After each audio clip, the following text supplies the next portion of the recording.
look across sport, the one obvious barrier is the 2-hour marathon. It's not the absolute numbers that matter. It's picking the goal that you think is impossible. It's this journey of taking 3 guys, all of whom are really talented, and telling them, do something that's impossible.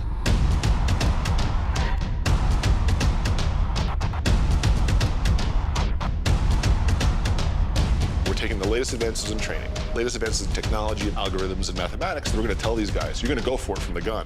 And that is a recipe for greatness.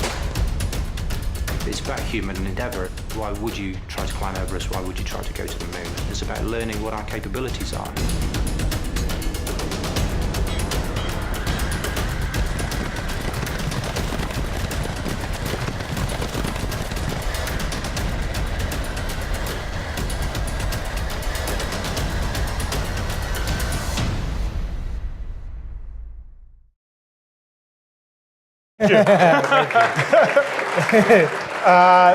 First of all, thank you for that awesome intro, Scott. Thank you, Brand Storytelling. And a quick shout out to my colleagues at FNG, particularly Joe Marchese and Christian Borges.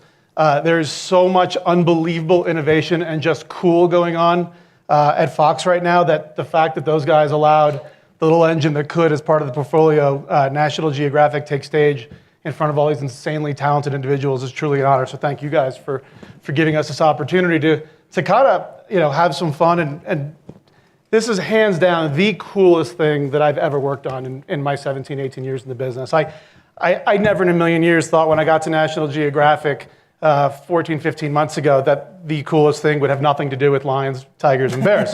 That I would actually go back to my Sports Illustrated roots. And why not? Why shouldn't National Geographic be the brand to partner with the world's largest shoe company to launch the most important innovation sneaker they've ever launched? Why not?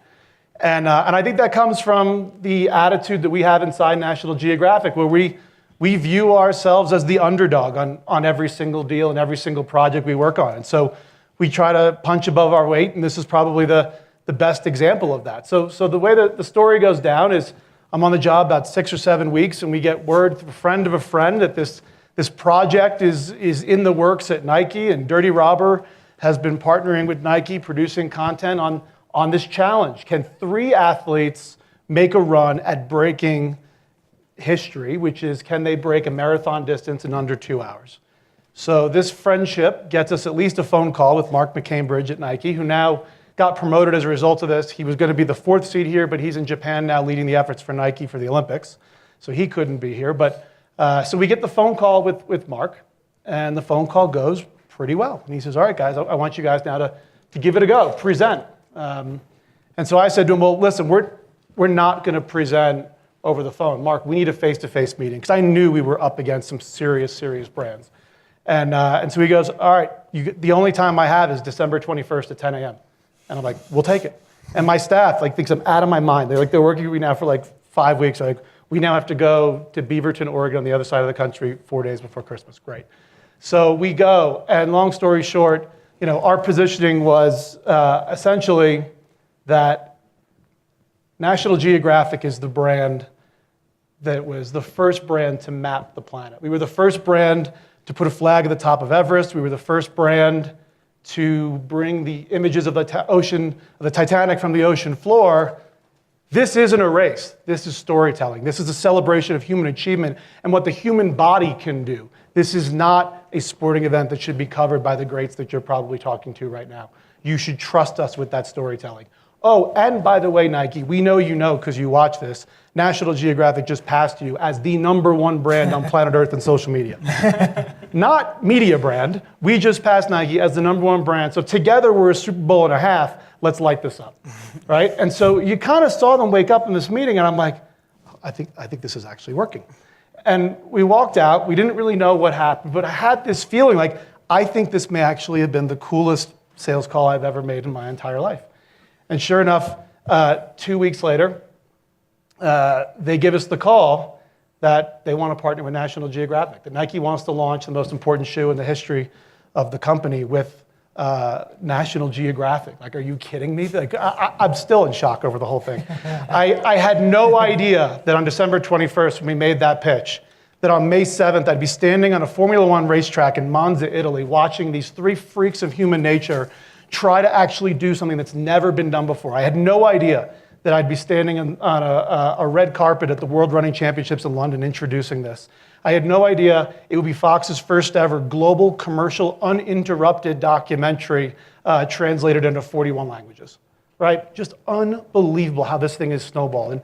And part of on the screen here, we took care of them from pre-race storytelling using all of our platforms, race day storytelling, and finally the feature-length documentary, of which I'm going to show the first minute and a half now, and then I'm going to kick it over. I learned a long time ago as kind of an account guy to shut up and let the talent talk, and so after this clip here, we'll let the talent talk.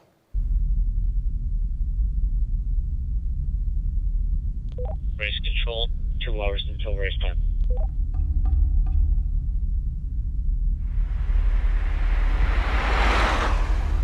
Mike, just checking to see if you can give us an update when the athletes are heading over. We're gonna head over in a few minutes.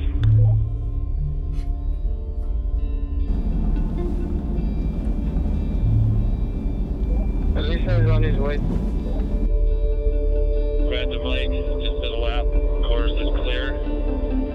Copy that. Getting set and locked for the start.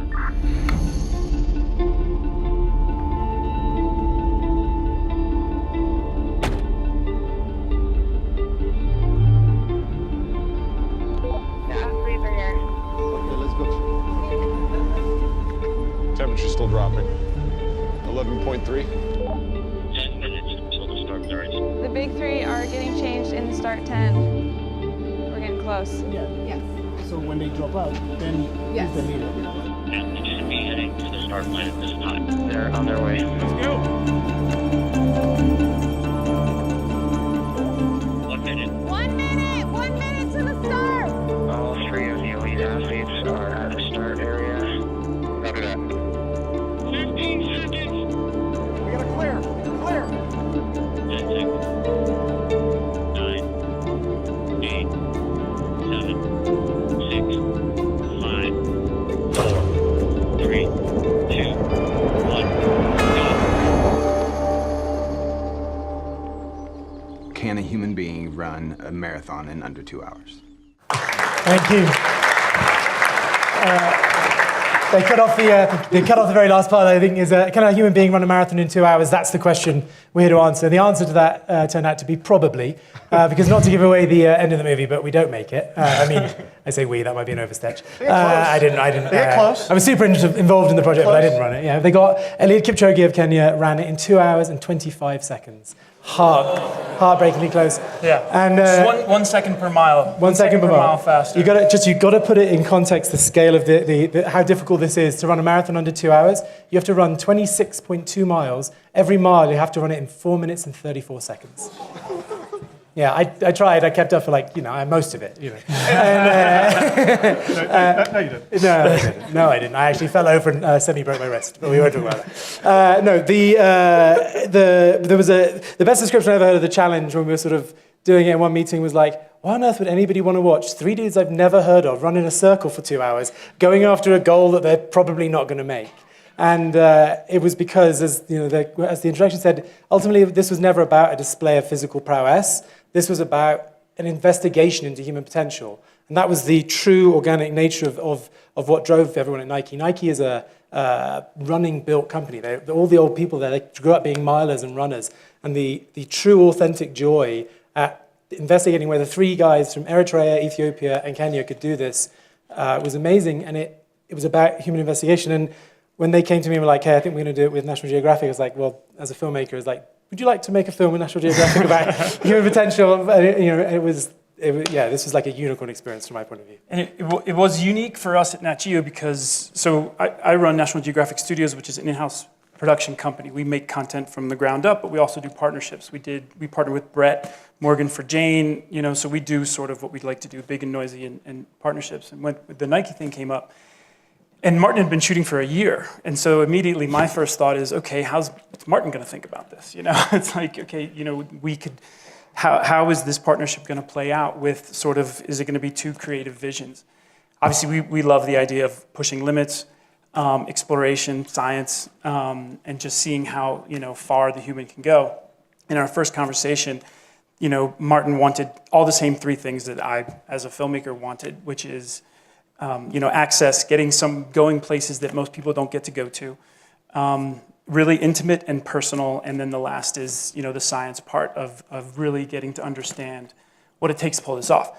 And that was the beginning of, months and months, and then these guys went off and shot some more in Africa, and the next thing you know, we're in Monza at a race, and kind of looking at each other, just being like, holy shit, this happened. And I want to pick up on, like for me, when the call came down, it's like, so we'd been shooting for a year, and we knew that there was an amazing film in here, and there was a lot more than just covering it on the day and doing a live thing, but we also knew that Nike, they're great advertisers, they're great storytellers, they're great at telling their stories, but if this was truly to be about human inspiration, if it was truly be an investigation of potential, it needed partnership outside of that. And when they came to me and said that Nat Geo's going to take it over and they're going to be, they're going to be in charge, like Nike surrendered control of the final project to them, and that was really exciting to me as a filmmaker because it really truly meant we were stepping into, true storytelling. Like there was an understanding of the core of this thing was this real story, and Nat Geo were the people to bring it to life. So I'd been a director for a really long time and done a lot of stuff. So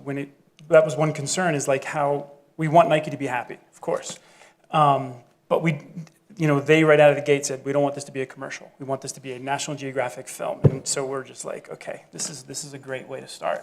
And when we have Final Cut, obviously they were involved editorially.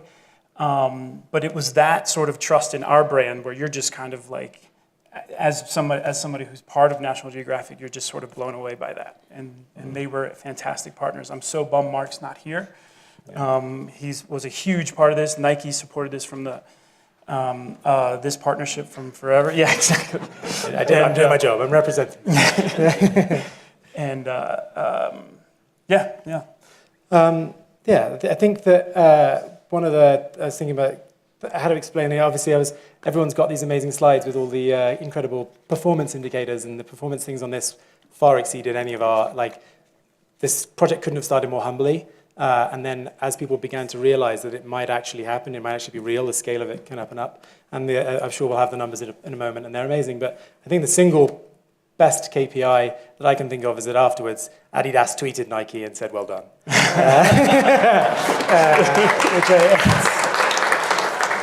But I think on my side, when Nike had first come back and said, well, actually, you told me a great story about 2 hours ago, which I'd never heard before. I said, behind the scenes, what was it like hearing about what brand you were going to pick to work with, and how did you find out about Nat Geo? And honestly, that meeting, I just felt it was so special. I never heard this before, but he had called Mark at Nike that afternoon, and he said, all right, what's going on? I have some stuff to talk to you about you. And Mark says, do me a favor. He goes, what's that? He goes, cancel the remaining meetings. Nat Geo just nailed it. We're working with them.